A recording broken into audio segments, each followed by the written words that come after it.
Most people believe that being rich and being wealthy are the same thing. By the end of this video, that belief should no longer feel accurate. What will become clear is that richness and wealth operate on different mechanics, produce different outcomes, and require different behaviours. Watching until the end matters because this difference explains why higher income so often leads to higher stress instead of freedom, and why some people quietly gain control over their lives without ever appearing impressive. The misunderstanding is not about money itself, but about how money behaves once it is earned. Until that behaviour is understood, financial progress remains fragile, no matter how large the numbers appear. The common belief is simple and widespread. More income means success. A larger lifestyle means progress. If money problems exist, the solution must be earning more. This belief is reinforced by education, work culture, and social comparison. It is rarely questioned because, on the surface, it seems logical. Yet this belief fails to explain why many people with high salaries feel financially trapped, while others with far less visible income experience stability and control. The explanation lies not in effort or intelligence, but in structure. Being rich is primarily about income and appearance. It is defined by how much money comes in and how that money is displayed. A large house, an expensive car, frequent upgrades, and visible comfort signal richness.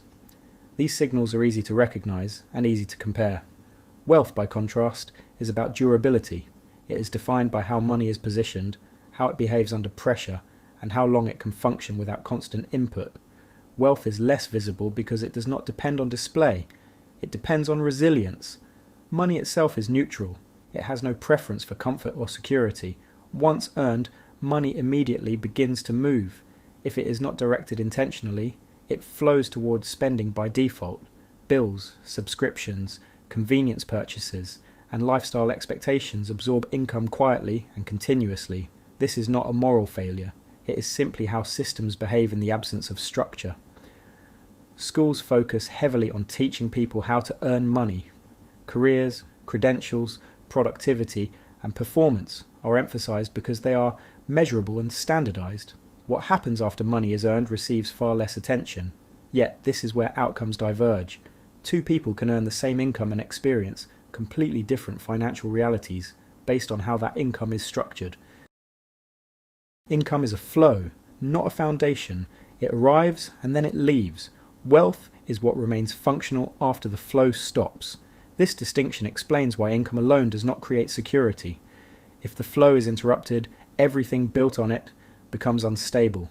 Being rich often means that life functions well only while income continues at a high level. When income slows or stops, pressure appears immediately. Wealth reduces dependence on continuous income. It does not eliminate work, but it reduces urgency. It creates distance between effort and survival. That distance is the defining feature of wealth. Without it, even high earners remain vulnerable. The difference between being rich and being wealthy is largely determined by order. Order refers to the sequence in which money is allocated. Most people follow a familiar pattern. Money is earned, money is spent, and whatever remains may be saved. In this sequence, saving is optional and investing is rare. Lifestyle adjusts first, and systems are considered later, if at all. Wealth reverses this order. Money is assigned roles before lifestyle adapts. Systems are fed before comfort expands. This is not about denying enjoyment. It is about preventing consumption from absorbing all progress. When money is directed intentionally before it becomes invisible, it begins to behave differently. This change in order creates surplus. Surplus is not simply extra money, it is uncommitted money. Money without an immediate obligation. Surplus is the raw material of wealth. Without surplus, compounding cannot occur. Without compounding, progress depends entirely on continued effort. Compounding is often misunderstood as a mathematical trick. In reality, it is a behavioral outcome. Compounding rewards consistency more than intensity.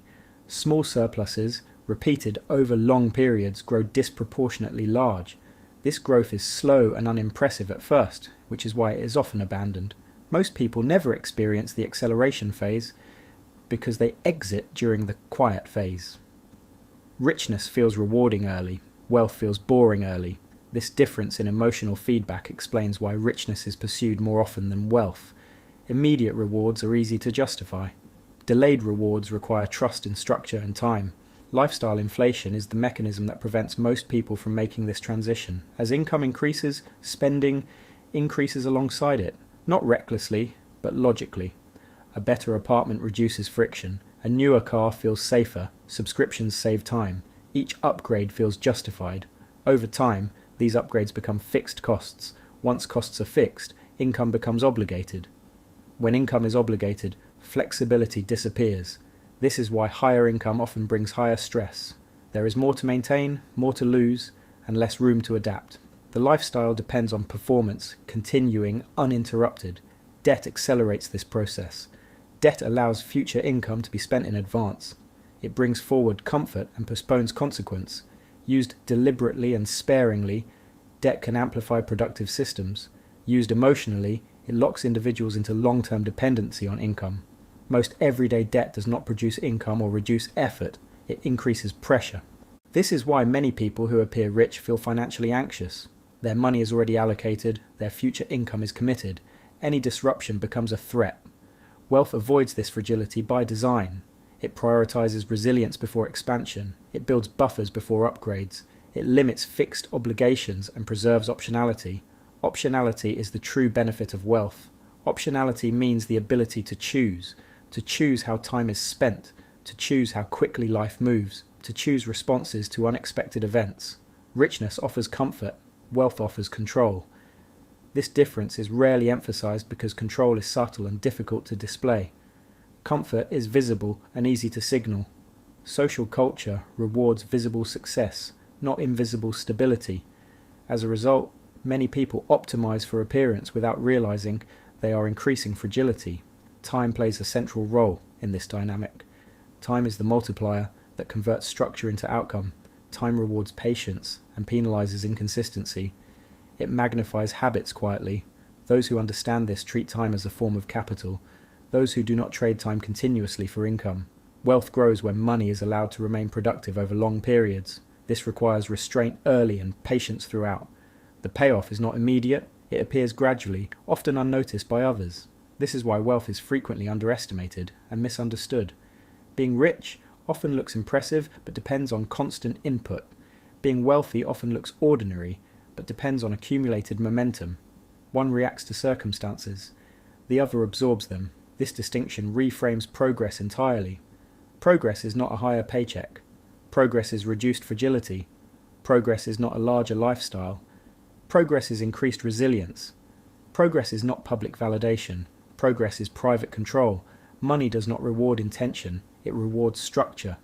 Without structure, money amplifies stress. With structure, money amplifies freedom. Systems are the mechanism that creates this structure. Systems allocate money automatically. They reduce reliance on discipline and emotion. They ensure that surplus is created consistently. When systems are absent, decisions are made reactively. When systems are present, outcomes stabilize. This explains why some people remain financially secure through downturns while others collapse during minor disruptions. Wealth is defensive before it is offensive. It prioritizes survival, then stability, then growth. Richness often skips the defensive stage and moves directly to expansion. Expansion without defense is fragile. Pressure eventually exposes this fragility. Economic cycles change. Careers shift. Health fluctuates. Responsibilities increase. Wealth absorbs pressure. Richness amplifies it. Money is not about how much arrives. It is about what remains functional under stress. This is the reality rarely explained clearly. Understanding the difference between being rich and being wealthy removes confusion. It replaces anxiety with clarity. It explains why income alone does not solve financial problems and why systems matter more than effort. This understanding does not require extreme intelligence or perfect timing. It requires alignment. Alignment between income and lifestyle. Alignment between goals and systems. Alignment between time horizon and behavior. When alignment exists, money begins to work independently. When it does not, money remains a constant source of pressure. The visible signs of richness often hide the absence of wealth. Large homes supported by thin margins, expensive cars tied to long obligations, high income paired with low flexibility. The visible signs of wealth are subtle: predictable growth, low stress, quiet confidence, the ability to absorb disruption. None of this is dramatic. That is why it is rarely celebrated, yet over time it compounds into something powerful. The difference between being rich and being wealthy is not a difference of numbers, it is a difference of structure. One depends on constant effort, the other depends on accumulated stability. One prioritizes appearance, the other prioritizes resilience. Money follows structure, not desire. Once this is understood, behavior changes naturally, consumption becomes deliberate, debt becomes cautious, time becomes valuable, systems become central, and this is how money really works beneath the surface, not as a reward for effort, but as a tool that amplifies order over time. Those who understand this early gain decades of advantage. Those who understand it later can still benefit, but with less margin. Those who never understand it remain vulnerable regardless of income. This series exists to explain these mechanics calmly and clearly, without hype or pressure, and without confusing appearance for reality. To continue exploring how money actually works and to build a clearer understanding of the systems that shape financial outcomes, consider subscribing and continuing with the next part of the series.